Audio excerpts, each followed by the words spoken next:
En la historiografía contemporánea, hambrunas como el Gran Salto Adelante en la China de Mao o el Holodomor en la Ucrania de Stalin han pasado a la historia como ejemplos de coacción estatal y mala organización económica que provocaron la muerte por hambre de millones de personas. Sin embargo, pocas veces se recuerda que el capitalismo liberal e imperial de finales del siglo XIX provocó hambrunas semejantes y comparables a estas que anteriormente hemos citado.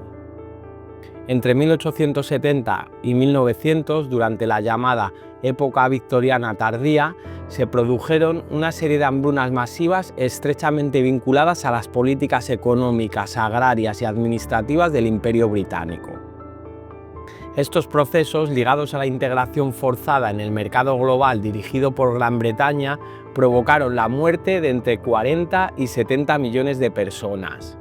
Sin embargo, estas tragedias rara vez aparecen en el balance moral del capitalismo. Mientras las hambrunas soviéticas o chinas son leídas como consecuencias directas de la represión política, las victorianas, la de la Gran Bretaña victoriana, se atribuyen normalmente a causas naturales como sequías, plagas, malas cosechas o, en el mejor de los casos, a la ineficiencia colonial del sistema colonial. Sin embargo, en este vídeo, basándonos en los trabajos de investigación de Mike Davis y en su libro Holocaustos victorianos, veremos cómo estas hambrunas eran evitables y cómo estas hambrunas, más allá de responder a determinados acontecimientos climáticos, respondían a una lógica: la imposición de la teoría del libre mercado. Mike Davis en su obra demuestra cómo había alimentos suficientes para todos, pero el mercado y el poder imperial impidieron su acceso a los más pobres, en beneficio de la metrópoli, en beneficio de Gran Bretaña.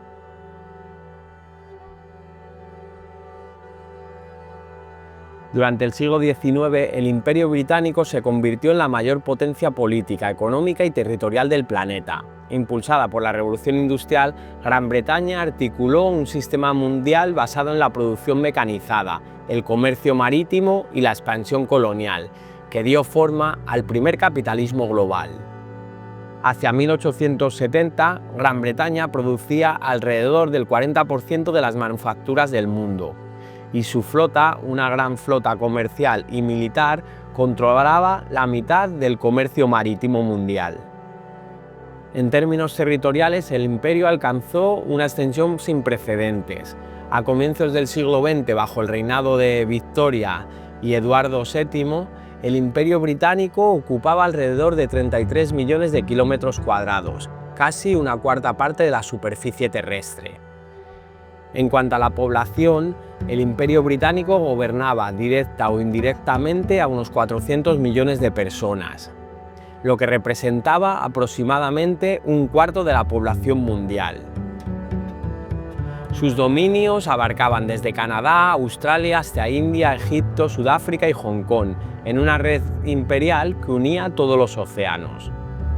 Este poder sin igual se sostenía en la retórica del libre mercado y en el progreso civilizador. El Imperio Británico fue sobre todo un imperio comercial, y más allá de ver al mercado como algo neutro que se expande de manera fluida, tenemos que tener en cuenta que el Imperio Británico fue un imperio donde los cañones y el mercado iban de la mano. La fuerza de la Armada Británica y del Ejército Británico fue imprescindible en la construcción del imperio. Londres se presentaba como el corazón de un orden mundial que traía prosperidad y modernidad a los pueblos colonizados.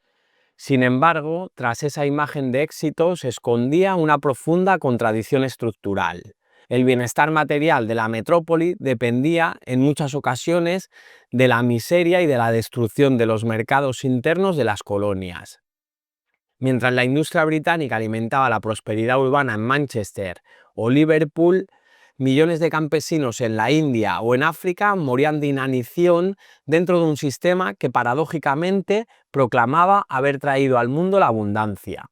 Bajo la retórica del libre mercado y el progreso civilizador, Londres articuló una red global de producción y comercio que abastecía a su creciente población urbana con alimentos y materias primas provenientes de sus colonias. Los defensores del liberalismo económico, inspirados por Adam Smith y David Ricardo, proclamaban que el Estado debía abstenerse de intervenir en la economía, de intervenir en los mercados, pero en la práctica el mercado imperial dictaba mucho de ser libre.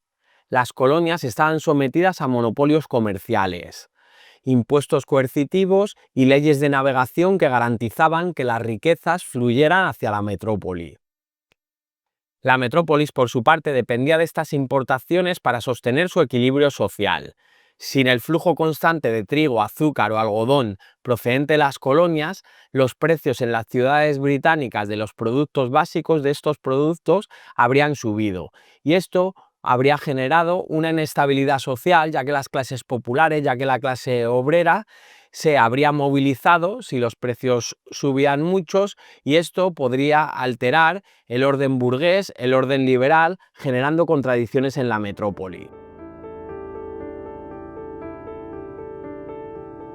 Historiadores como May Davis, en el libro que estamos cogiendo de base para este vídeo, que se llama Holocaustos Victorianos, han mostrado que las hambrunas victorianas no fueron desastres naturales, sino construcciones políticas. Su magnitud no se explica por la falta de alimentos, sino por la falta de acceso a ellos. El liberalismo económico convertido en dogma moral impidió la solidaridad y legitimó la inacción ante el sufrimiento en las colonias. El hambre se transformó así en un instrumento de dominación imperial, y May Davis dice: durante el reinado de Victoria, el mundo tropical fue azotado por una serie de sequías y hambrunas de una magnitud sin precedentes. Millones de personas perecieron en la India, China, Brasil y África. Estas catástrofes coincidieron con la expansión del mercado mundial de cereales y la consolidación del imperialismo europeo. La coincidencia no es casual. Mientras el campesinado de las colonias moría de hambre, el comercio mundial de alimentos alcanzaba niveles récords. Davis cita en su libro las cifras de exportaciones de grano de la India en estos años de hambruna y dice: entre 1877 y 1878 la India exportó 6,4 millones de quintales de trigo, mientras 5 millones de personas morían de hambre. Esta contradicción, abundancia de alimentos a nivel global y hambre local extrema, es el corazón del argumento de Davis. La explicación no radica en el clima, sino en la estructura económica del imperialismo. El hambre, afirma Davis, fue una política, no una fatalidad. Durante las grandes hambrunas de la época victoriana tardía, entre 1876 y 1902, el hambre no fue consecuencia de la falta de alimentos, sino de su injusta repartición. Aunque la sequía redujo las cosechas, la producción de grano en regiones como India o China se mantuvo suficientemente alta para alimentar a la población. Sin embargo, las políticas coloniales británicas priorizaron la exportación y el libre comercio. Los graneros estaban llenos, pero los campesinos no podían comprar ni una pizca, porque el Estado prohibía intervenir en los precios o distribuir ayuda gratuita. Esta no intervención en la crisis alimentaria era en realidad una forma de intervención. Dejar actuar el mercado significaba dejar morir a los pobres. Los ferrocarriles, emblema del sistema imperial, sirvieron más para transportar grano hacia los puertos que para socorrer a los hambrientos, convirtiéndose, como dice Davis, en los conductos del hambre, ya que todo el grano de las colonias salía exportado para la metrópoli, para Gran Bretaña.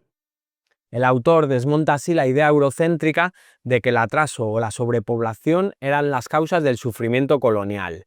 Las hambrunas victorianas no fueron un castigo divino ni un ciclo natural de escasez, sino el resultado del dogma del libre comercio. La paradoja del siglo XIX británico es que logró erradicar el hambre dentro de su propio territorio gracias a un imperio que multiplicó la producción y que generó hambrunas en las colonias. El pan barato del obrero de Londres fue posible gracias al hambre del campesino de la India. En esta dialéctica trágica entre abundancia y miseria se revela la dimensión moral del capitalismo global naciente, un sistema capaz de alimentar a millones de personas pero que decidió no hacerlo.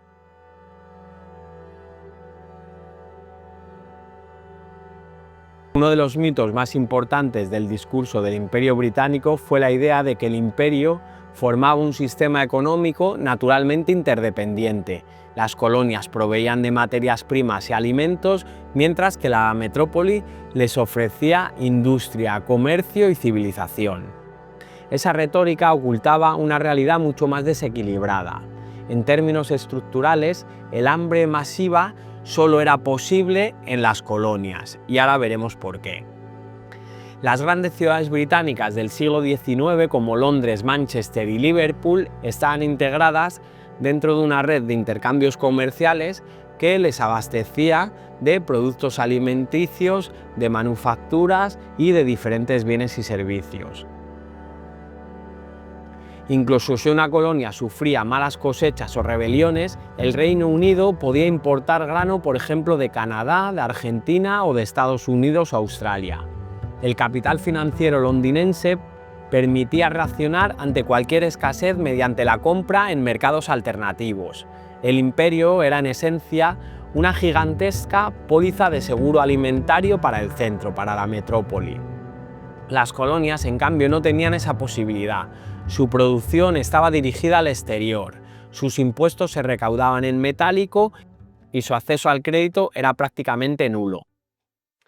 Cuando llegaba una sequía, no podían tirar de ningún mercado alternativo, como sí que podían tirar de un mercado alternativo los británicos, porque el mercado global no estaba diseñado para proteger a las colonias, sino para extraer de ellas el excedente y llevarlo a la metrópolis. Los propios ferrocarriles coloniales, como hemos dicho antes, símbolo del progreso imperial, no servían para llevar alimentos a las zonas donde no había alimentos, sino servían para llevar los alimentos de las colonias a la metrópolis, a los puertos de exportación. Por eso, cuando se dice que el mercado decidió en estas hambrunas, que según los liberales no se pudieron evitar, quien decidió realmente fue el Estado imperial, que decidió no intervenir allí donde las víctimas no eran británicas. El mismo gobierno que subvencionaba el trigo nacional para evitar disturbios urbanos en Inglaterra y que la clase obrera se rebelara contra unos precios altos, o que intervenía en el comercio para mantener la libra estable, declaraba en la India que la ayuda humanitaria perturbaría el funcionamiento del mercado. Era una doble moral económica, una frontera invisible entre el hambre legítima en las colonias y el hambre inadmisible en las metrópolis. Aquí vemos cómo Miles Davis desmonta el mito del libre mercado. Básicamente, muchas veces los liberales sostienen que el mercado es algo libre, pero si analizamos cómo se crea el mercado mundial, y en este caso el mercado imperial británico, la intervención estatal está siempre presente. De hecho, la mayoría de mercados coloniales se abrieron mediante intervenciones militares, es decir, un claro ejemplo de que el mercado y la intervención estatal muchas veces van de la mano. Y en este caso, mientras que en Inglaterra se ponían políticas proteccionistas para controlar los precios y evitar revueltas obreras, en las colonias se decidía no intervenir, no paliar el hambre. Y como hemos visto, mientras los graneros de las colonias estaban llenos de trigo, de grano, de alimentos, la población en la India estaba muriendo de hambre, ya que estos alimentos iban para la metrópoli, iban para que los precios de la metrópoli estuvieran contenidos y evitar revueltas obreras, porque como hemos citado anteriormente, Gran Bretaña en esta época tenía una red comercial de distribución de alimentos que hubiera permitido alimentar a toda la metrópoli sin necesidad de estos alimentos de las colonias. Sin embargo, los precios hubieran aumentado. O sea, el Imperio Británico, en este caso, priorizó la estabilidad en la metrópoli a acabar con el hambre en las colonias. La metrópolis no conoció una sola hambruna comparable en todo el siglo XIX. Hubo sí crisis agrícolas, malas cosechas e inflación en algunos periodos, pero nunca hambre estructural. La capacidad de importar y de movilizar capital convertía a las metrópolis en un espacio inmune al hambre. Desde esa perspectiva, las hambrunas coloniales no fueron un fallo del capitalismo victoriano, sino una consecuencia funcional de su diseño. El imperio necesitaba garantizar pan barato para su proletariado urbano y materias primas para sus fábricas. Si el precio de esa estabilidad era la muerte de millones de personas en la India, era un coste asumible para una economía que no reconocía valor moral a las vidas de las personas de las colonias. De hecho, el sistema funcionó tan bien que el Reino Unido pudo presumir de haber vencido al hambre dentro de sus fronteras, mientras, por otro lado, exportaba el hambre a las colonias.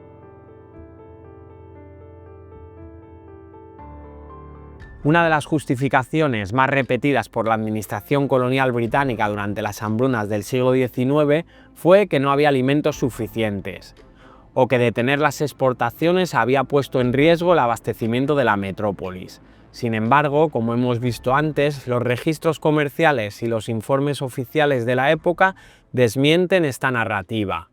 Durante los años de mayor mortandad en la India, entre 1876 y 1878, las exportaciones de trigo hacia Gran Bretaña no disminuyeron, sino que aumentaron.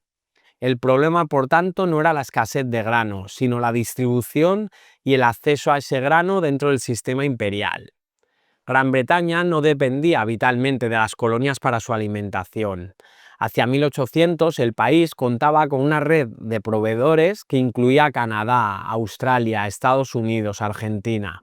Si las autoridades británicas hubieran reducido las importaciones desde la India durante las hambrunas, el efecto más probable habría sido un leve aumento de precios del pan o de la carne, pero en una crisis alimentaria en la metrópolis, no una crisis de hambruna.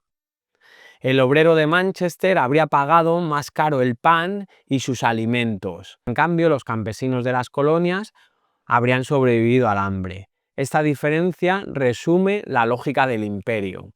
La supuesta neutralidad del mercado encubría una elección moral y política. ¿Quién debía pagar el precio de la estabilidad económica? Las élites británicas no temían al hambre en abstracto, sino al desorden social que podía producir en sus propias ciudades industriales.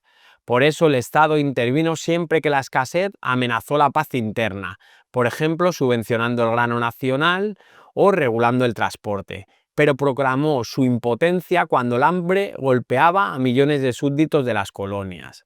El dogma del libre mercado funcionaba así, como una tecnología de distancia moral que permitía mirar a la muerte de las personas en las colonias sin responsabilidades.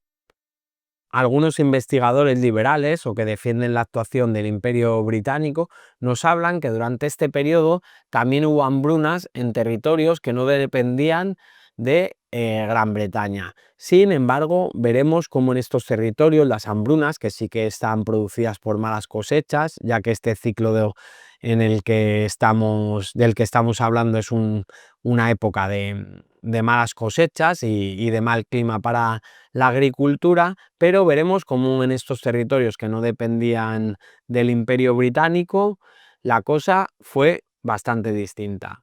El Imperio ruso, Brasil o Etiopía también sufrieron sequías, pero sus crisis no alcanzaron proporciones apocalípticas.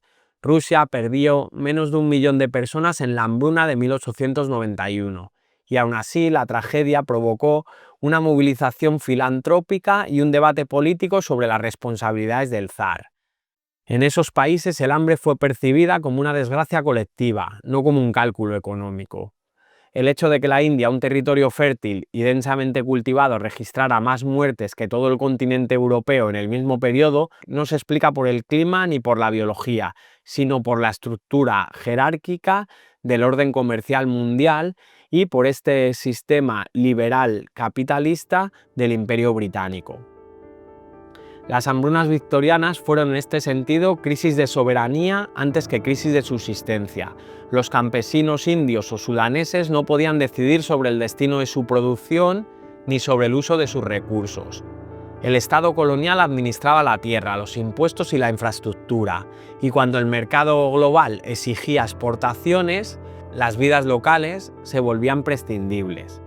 El hambre, lejos de ser un fracaso del sistema, era un mecanismo de su mantenimiento, disciplinaba a la población, abarataba la mano de obra y aseguraba el equilibrio urbano del Imperio británico.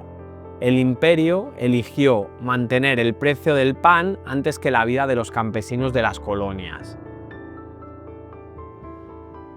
Así, mientras los periódicos londinenses celebraban el triunfo del capitalismo victoriano y la civilización del progreso, la otra cara del imperio mostraba millones de cuerpos muertos sin nombre, víctimas de un sistema que no necesitaba el hambre para sobrevivir, pero la toleraba porque servía para su estabilidad. Como sostiene Mike Davis, el hambre en las colonias fue en última instancia el precio político de la saciedad del centro. Y con esto llegamos al final de este vídeo basado en el libro de Mike Davis, Holocaustos Victorianos. Me gustaría que me dejarais en comentarios qué os ha parecido esta investigación de Mike Davis, qué opináis y nos vemos en el siguiente vídeo.